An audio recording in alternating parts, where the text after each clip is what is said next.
Hello, this is 5.4, and we're going to talk about rational functions today. We're going to graph rational functions and do some transforming. This is another one of those chapters that has to do with transformations of a different type of function.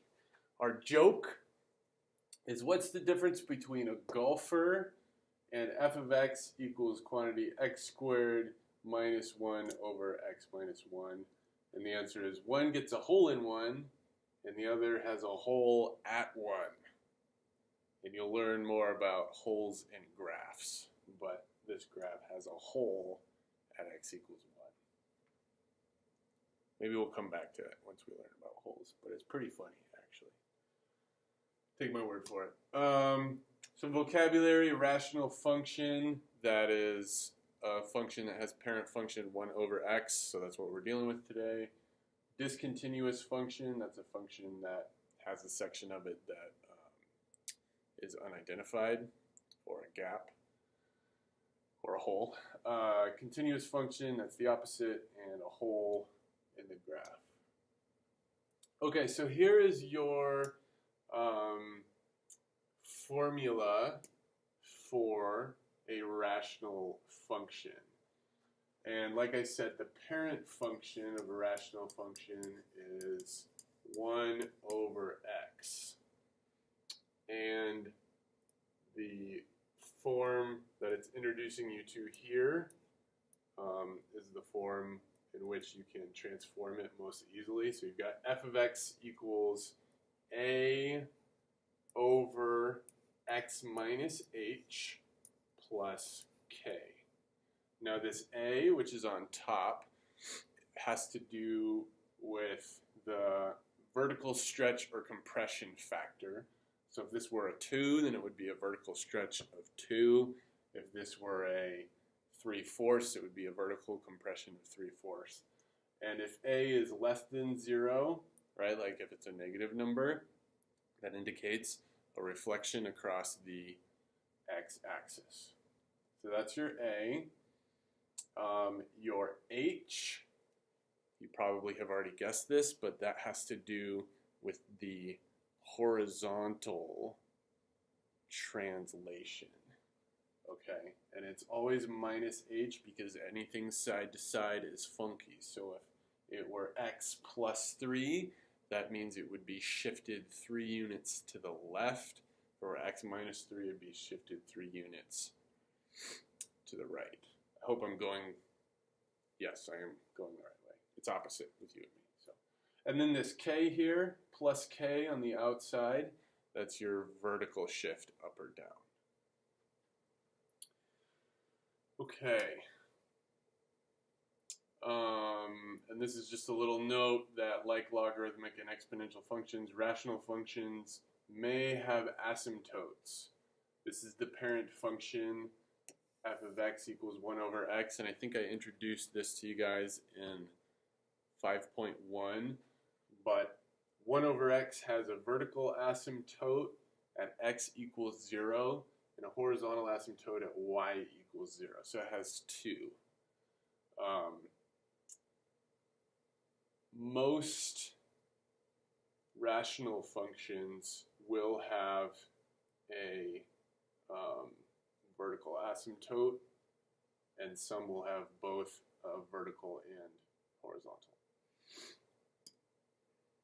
Okay, so we have 1 over x graphed for us. This is graph 1 over x. And it gives us a different function where something has happened to our parent function. So this is g of x equals 1 over x minus 3. So if you remember, the formula is f of x equals a over x minus h plus k. And so the h has to do with the horizontal shift. So this is 1 over x minus 3. So our h in this case would be 3. So we would shift this graph, 1 over x, to the right 3. So I'm going to take these points that it gives us, and shift it to the right 3. 1, 2, 3. This one goes to the right 3. 1, 2, 3. And this one goes to the right 3. 1, 2, 3. And then I'll draw my line through those points, like so. This one goes to the right 3, this one goes to the right 3, this one goes to the right 3. And I'll draw my line through those points. And now I also have to shift my asymptotes. So my horizontal asymptote, since we moved horizontally, the asymptote doesn't move, so that stays the same at y equals 0. But my vertical asymptote did shift because this was a horizontal shift. So this has to also shift to the right 3. And my new asymptote is at x equals positive 3.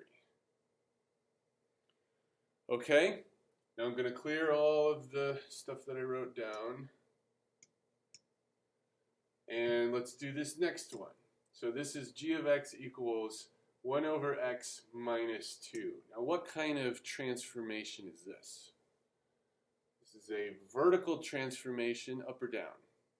Down 2 units. Okay, because this is my k is equal to negative 2, so we're going down 2. So I'm going to take this dot, go down 2, this one goes down 2, this one goes down 2, this one goes down 2, this one goes down 2, and this one goes down 2, and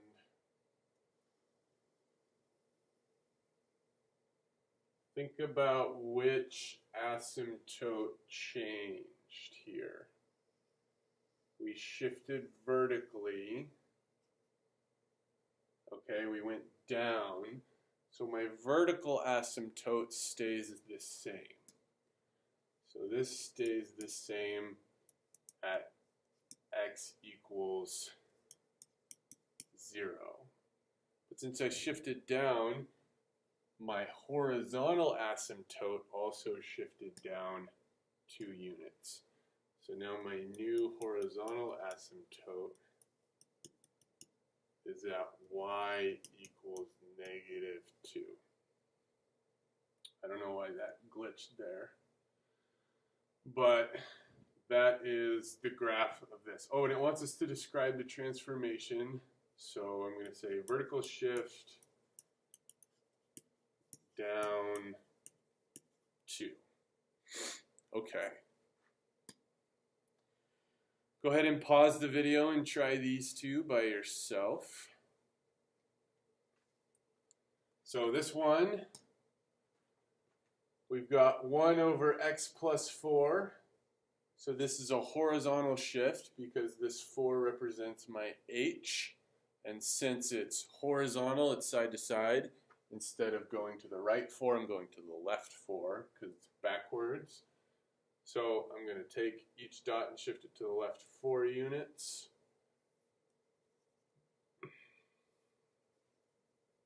Okay. And since I'm going left, 1, 2, 3, 4, 1, 2, 3, 4. Okay, so I'm kind of off the map with this one. But since I'm going left, my horizontal asymptote stays the same. Oops. It stays along the line y equals 0. But my vertical shifted to the left 4 units as well. So my new vertical asymptote is on the line x equals negative 4. So it's right here. And you always want to mark and label your asymptotes. That's important. So this is x equals negative 4 for that one. And that's how you shift that one. This one here, I'm going to clear everything. We've got 1 over x plus 1. this is a vertical shift up 1 unit. So I'm going to shift this up 1. I'll do that in blue. Shift up 1, up 1, up 1. Like so. Up 1, up 1, up 1. Like so. My vertical asymptote stays the same. My horizontal also got shifted up 1, so I need to redraw that up here at y equals 1. And that is my new graph. Oh, and I have to describe the transformation. I forgot to do that in this example. So make sure you describe your transformation. This is a vertical shift. Which way? Up 1. Okay. So, the shape that this graph makes, just so you know, the shape that looks like this, it's called a hyperbola. A hyperbola. Okay? And a lot of times probably when you get to calculus, you'll see hyperbolas that look like this, or that look like this. Yeah, you probably won't see any that look like that, but definitely ones that look like this. But in this case, we're going diagonal. That's a hyperbola. So, anyway, that's what I just said that because it's determining properties of hyperbolas. So it wants us to identify the asymptotes, the domain, and the range of this function, g of x equals 1 over x plus 2, all of that, plus 4. So the first thing we want to do is figure out what our transformations from our parent function are. So if our parent function is 1 over x, what happened to it? Well, I see that my h is a negative 2 because the formula is x minus h. So I know that it got shifted to the left 2. So it went left 2. And then I see that my k is a positive 4, so I know that it went up 4. So now I can identify my asymptotes.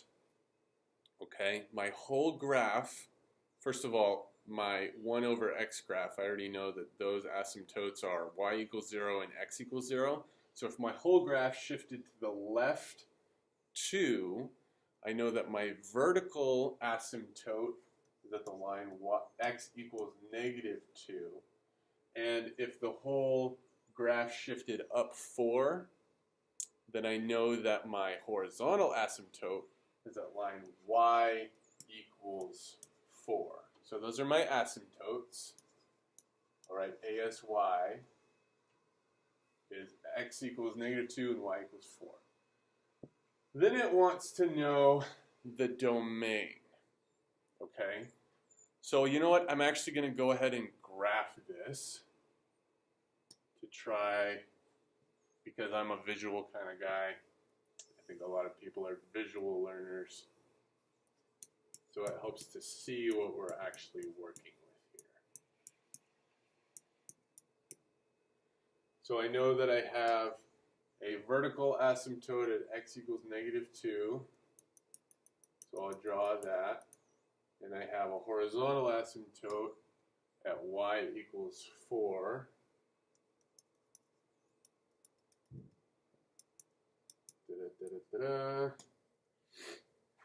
Okay. And at the graph y equals 1 over x, you always have a point at negative 1, and positive 1, positive 1. So I'm just going to translate that 2 units to the left, 4 units up. So I know I have a point at negative 3, 3, right here, and then I have a point reflected across the asymptotes at -1 and 5. And this is what my graph looks like, right? In the blue there.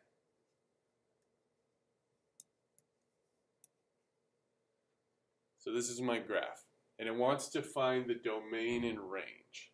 So the domain is all of the x values, all the values side to side. So my domain,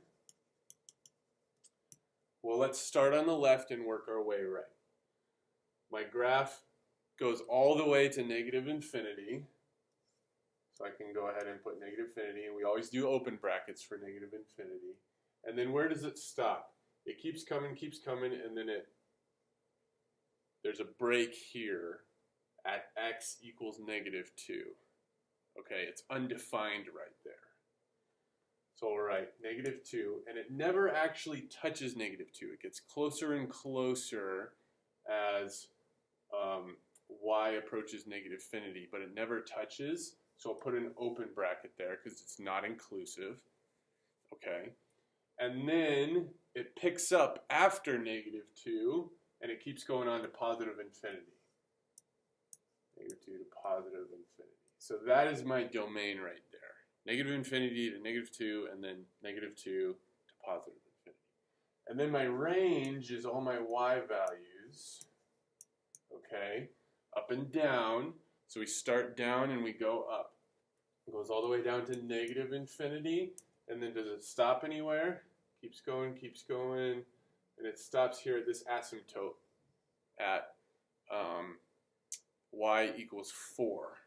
So it goes -infinity to 4, open parentheses because it's not inclusive, and then 4 all the way up to positive infinity. So that's my domain and range.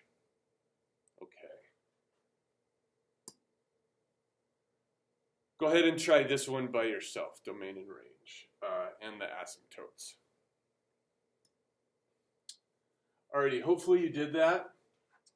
If my parent function is 1 over x, I know that it shifted to the right 3 units, and it shifted down 5, so that I know that my new asymptotes, I'll do this final in red here, my asymptotes are x equals 3 and y equals -5. Okay, because it shifted down 5 and it went to the right 3. And then my domain, okay, is all my x values. So you can imagine, I'm not going to draw it this time, but the graph goes all the way to -infinity. And then as it approaches this asymptote at x equals 3, it's going to shoot up to positive infinity, but it's never going to touch 3. So there's a break at 3, open parentheses, and then it picks back up at 3 and goes all the way to positive infinity. That's my domain. My range goes all the way down to -infinity, comes up, and it approaches this asymptote here, y equals -5.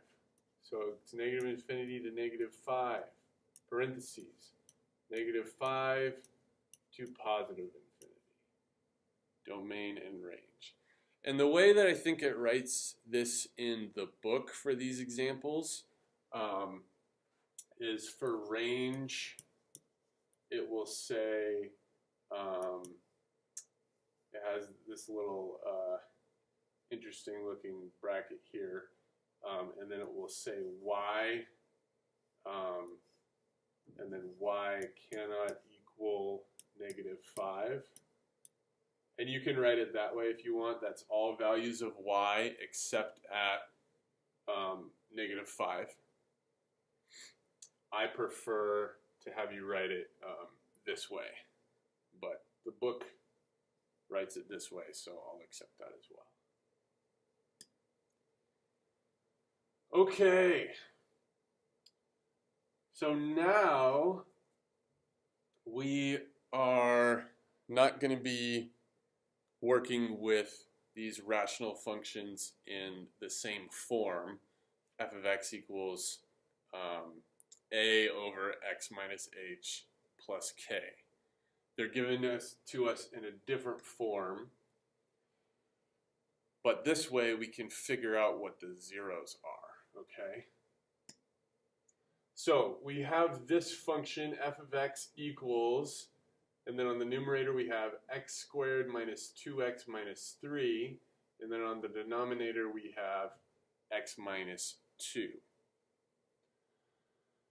So it wants us to identify the zeros. Remember, zeros are where your graph crosses the x-axis, and identify the vertical asymptotes. So you notice that this doesn't have a plus k attached to it. That's because there's no horizontal asymptote in this one, and sometimes you won't have those. So first thing we need to do with this, as you may have guessed by looking at it, is factor the numerator, okay? So we've got x squared minus 2x minus 3. When we factor that, it's going to be x minus 3 times x plus 1. All of that over x minus 2. I hope you can see that. I'll write it down here. So we've got f of x equals x minus 3 times x plus 1. I did that by factoring. Took two factors of negative 3 that when added would equal negative 2, and I got negative 3 and positive 1. And then all of that is over x minus 2. Now, to find the zeros of this function, you simply take your the different terms in your numerator and set them equal to 0. So we take x minus 3, set that equal to 0. We find our first 0. So x minus 3 equals 0. Add 3 to both sides, we get x equals 3. So we have 3. I'll write it this way. X equals 3. And then we set x plus 1 equal to 0, and we get x equals negative 1. So 3 and negative 1 are our zeros. And then it wants us to find the vertical asymptotes, and we already know how to do that. We take what's on the bottom and set that equal to 0. And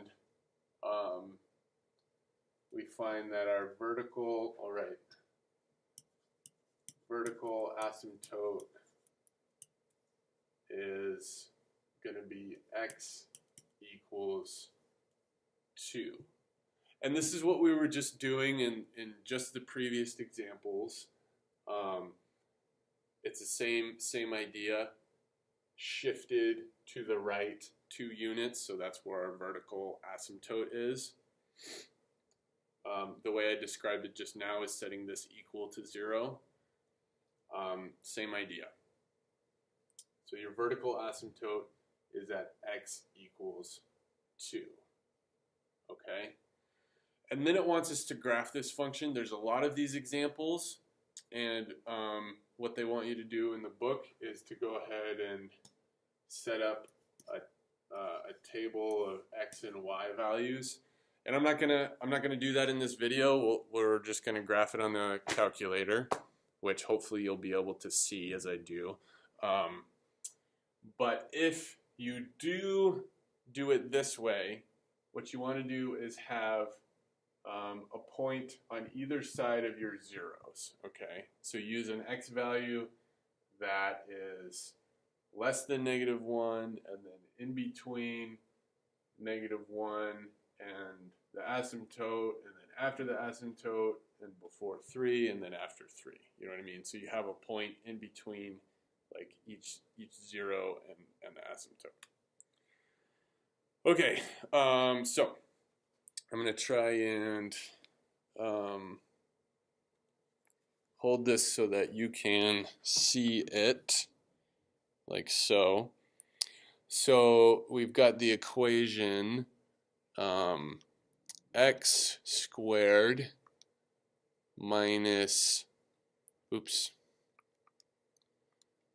minus 2x minus 3, and then close my parentheses, all of that is over x minus 2. Okay, let's see what our graph looks like. And I'm going to go ahead and zoom standard.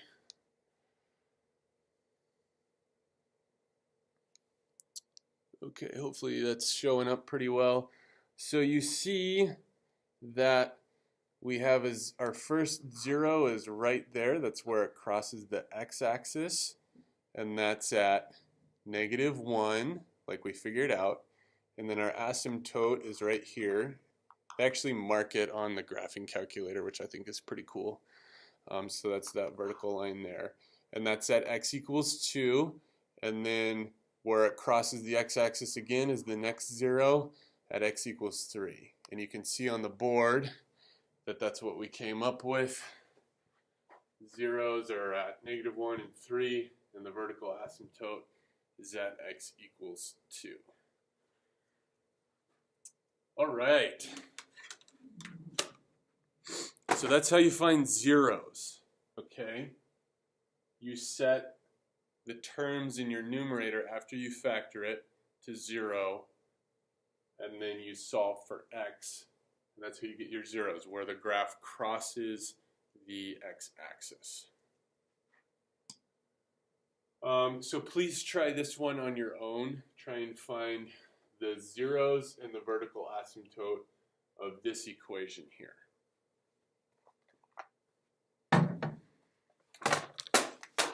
I'm dropping my calculator. Okay. Hopefully you tried that on your own. So first thing we got to do is factor. We need 2 factors of 6 that are going to equal 7. So I choose 6 and 1. X plus 6 times x plus 1. All of that over x plus 3. That's the factored version of f of x here. If we want to find our zeros, we take the numerator terms and set those equal to 0. Okay? So we've got x plus 6 equals 0. Subtract 6 from both sides, and we get x equals -6. And then we've got x plus 1 equals 0. Subtract 1 from both sides, and we get x also equals -1. So those are my zeros right there. And then for my vertical asymptote, we've got x plus 3, so we'll set that equal to 0. And I'm going to subtract 3 from both sides, and my asymptote is going to be x equals -3. Okay?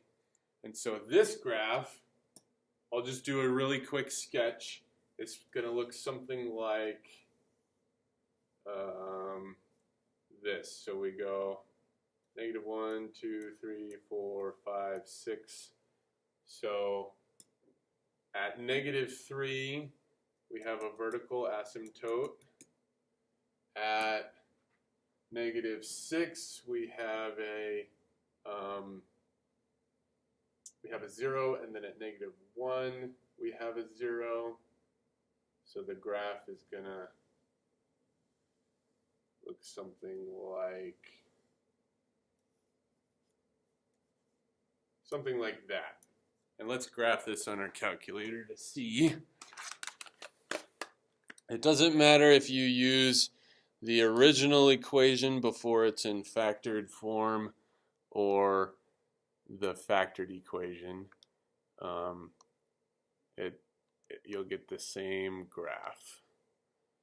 Plus 7x. Sorry, I'm holding this in a really, really awkward position in front of my laptop screen, so I'm going kind of slow with the buttons here. Hope you can still see. Okay, I'm going to graph that. All right, looks like we've got a 0 at -6, an asymptote at -3, and another 0 right there at -1. Pretty nifty. All right.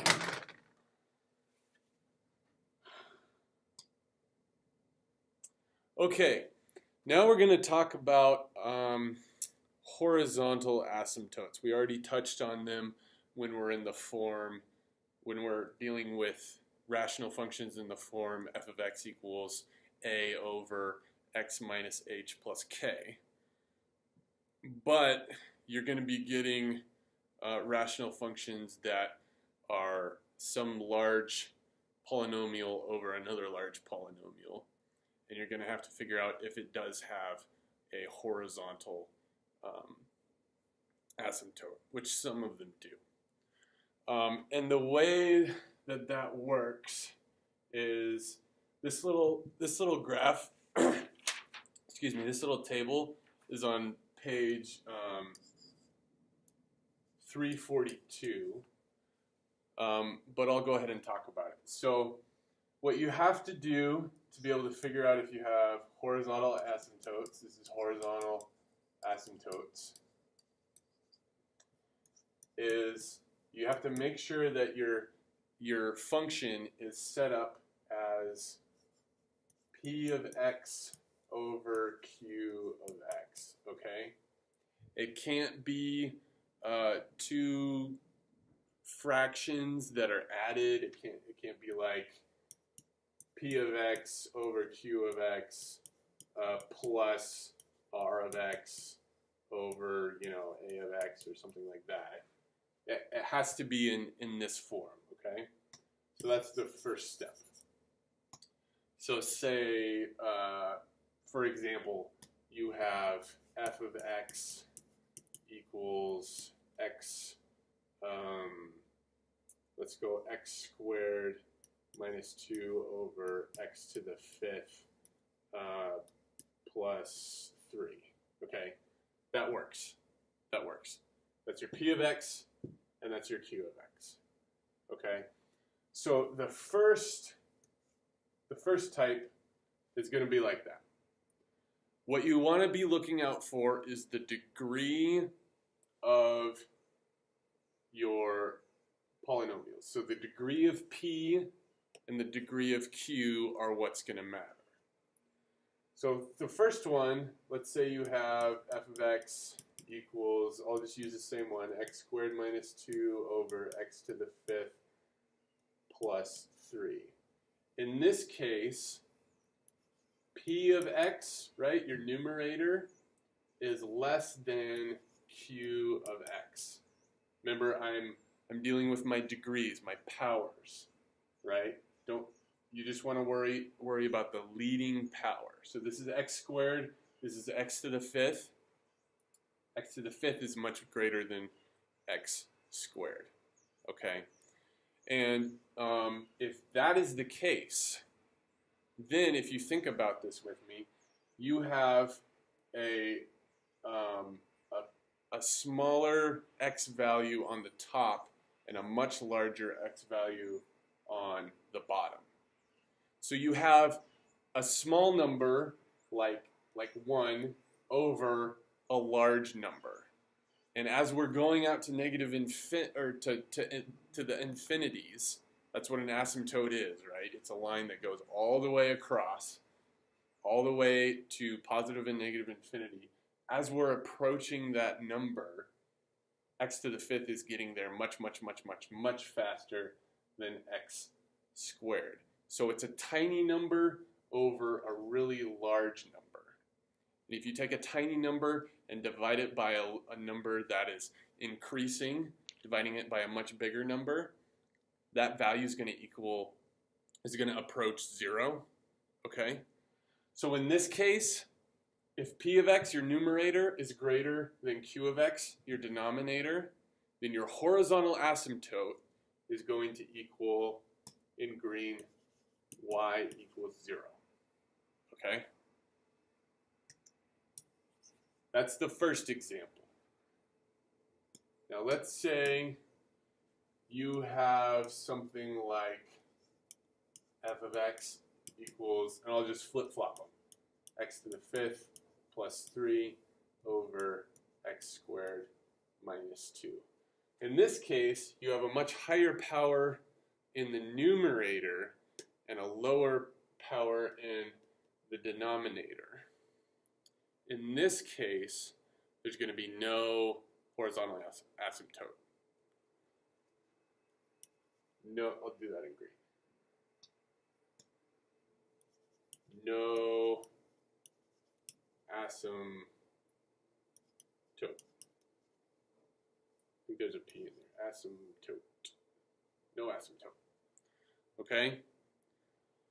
So if your numerator is greater in power, x to the 5th, for example, than your denominator, x squared, for example, it could be x to the 3rd over x squared.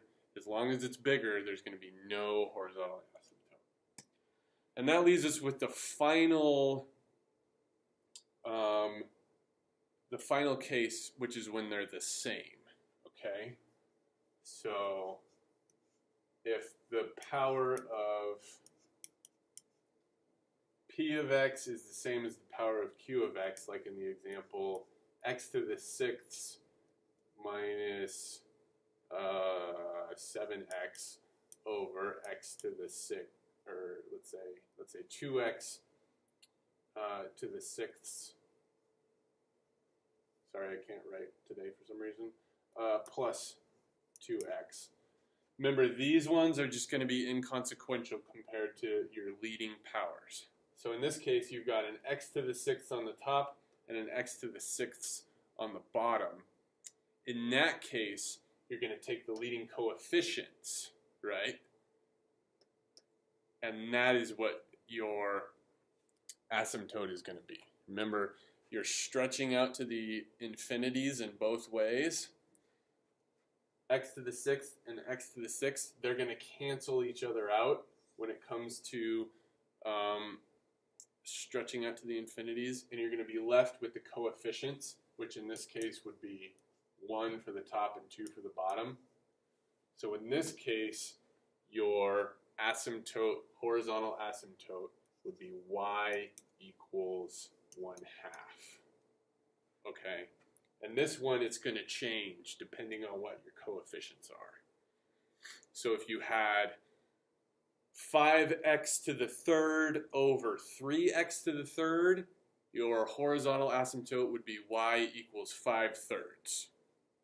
Okay? So that's how you do that. I'm going to practice. It wants us to identify the zeros and the asymptotes of each function. So it gives us options for zeros, vertical asymptotes, and horizontal asymptotes. So, based on what we just talked about, let's do the horizontal asymptote first.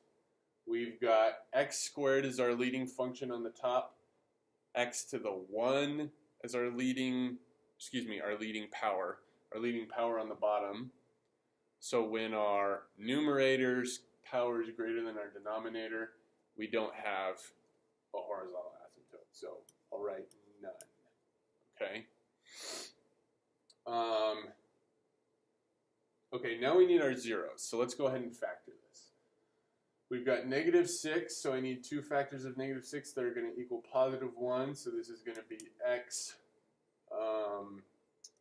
plus 3 times x minus 2. All of that over x. So if I set these two equal to 0, I'll be able to find my zeros because they're in my numerator. Right, we just did that. So my zeros are at x equals -3 and +2. And then my vertical asymptote is where my denominator equals 0. So my vertical asymptote, we just have x, and x cannot equal 0, so my vertical asymptote will be x equals 0. And let's go ahead and graph this puppy to see just to visualize. So I'm in that awkward position with my calculator again. Hope it's worth it. X squared plus x minus 6 divided by x. Can you see that? Hopefully. Okay, graphing. Sweet. So obviously we don't have a horizontal asymptote. There's no place on the horizontal plane where it can't cross. And then it looks like we have a 0 at -3, a 0 at 2, and an asymptote at x equals 0. So we got that one right. Awesome job. This one, you can try it by yourself if you're feeling confident. So this one, let's try our horizontal asymptotes first again. Our leading coefficient in the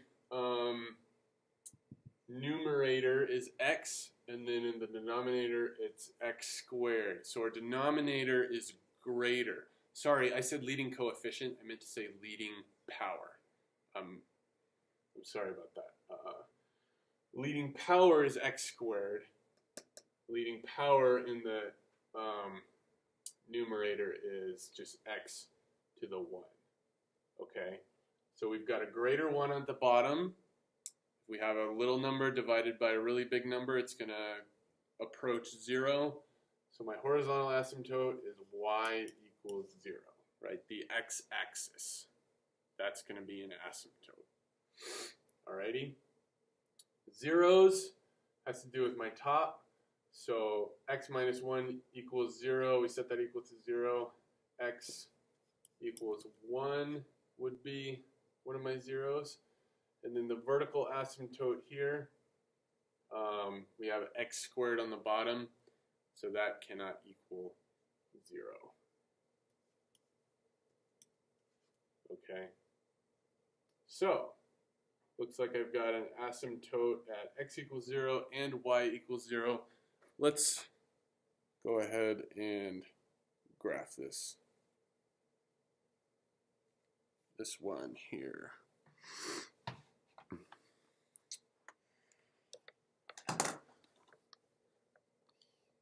Okay. X minus 1 on the top divided by x squared on the bottom. Excellent. Okay, now something about this one is really important. You'll notice that on the right side of the graph here, our graph went above the x-axis. Now that doesn't necessarily mean that we got the asymptote wrong there. All we're worried about with the asymptotes is, does the graph approach it as it approaches infinity? So I'll go ahead and draw this out. This actually looks, I don't know if you could see on the graph very well, but it does one of these where it goes up and then it goes over and then it comes back down and flattens out and gets closer and closer to y equals 0 as it approaches infinity. So for the asymptotes, maybe I didn't explain this enough earlier when I was explaining asymptotes, but what we're concerned about is what does the graph approach as it goes all the way out, stretches all the way out to infinity? Does this graph approach the line y equals 0? And the answer is yes, it does. As you can kind of see in this pixelated graph, it comes back down and approaches it. So it looks like we've got based on this graph, we've got a asymptote at x equals 0, an asymptote at y equals 0, and a 0 at x equals 1. So good job on that one. Okay, this one is pretty fun. I encourage you to pause the video and try this one by yourself. Alrighty. So, let's do the horizontal asymptote first again. And we're working with our highest degree. So we've got a degree of x squared on the top and a degree of x squared on the bottom. So they're the same. So in this case, we go with the coefficients, 2 over 1. So our horizontal asymptote is at the line of y equals 2. Okay? Because those canceled out, we're left with the coefficient 2. Okay, now we need to find our zeros and our vertical asymptote, so let's factor this puppy. Looks like we can factor a 2 out of the numerator, so that's going to be 2 times x squared minus 1, and that is a difference of squares, so we can factor that further. I'm going to go ahead and factor the bottom here, also a difference of squares. X squared minus 4 factors to x minus 2 times x plus 2. And then I can factor this more. X squared minus 1 factors to x minus 1 times x minus 2. All of that over x minus 2 times x plus 2. All right. So, looks like for my zeros, I've got x equals positive 1 and positive 2. I should write those in order. And then for my vertical asymptote, I set these equal to 0. Looks like I've got 2. Vertical asymptote at x equals negative 2 and positive 2. So this graph is going to look really funky. We've got zeros at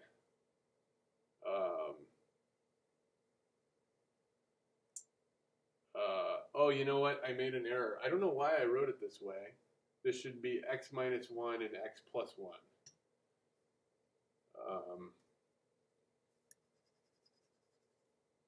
I definitely was thinking that, but didn't come out of my mouth the way I wanted it to. So our zeros are negative 1 and positive 1.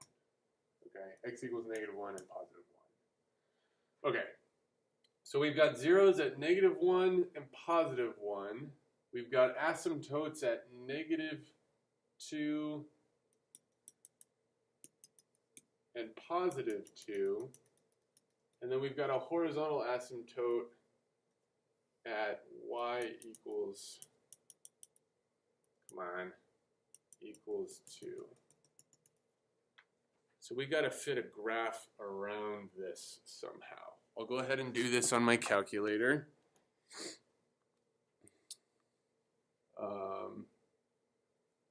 So I'll just do this without letting you see it because that takes a little bit more time.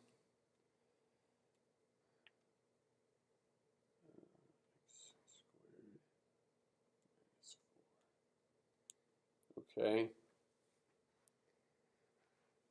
And that's what it looks like right there. So it's broken up into 3 different sections, which is pretty cool. You see we've got an asymptote at negative 2 and positive 2. We've got zeros at negative 1 and 1. And it looks like our horizontal asymptote going across right there at y equals 2. Okay, looks like the time has really gotten away from me, so we'll stop here. This is 5.4 part 1, and I'll make a separate video for part 2 of 5.4. See you in class.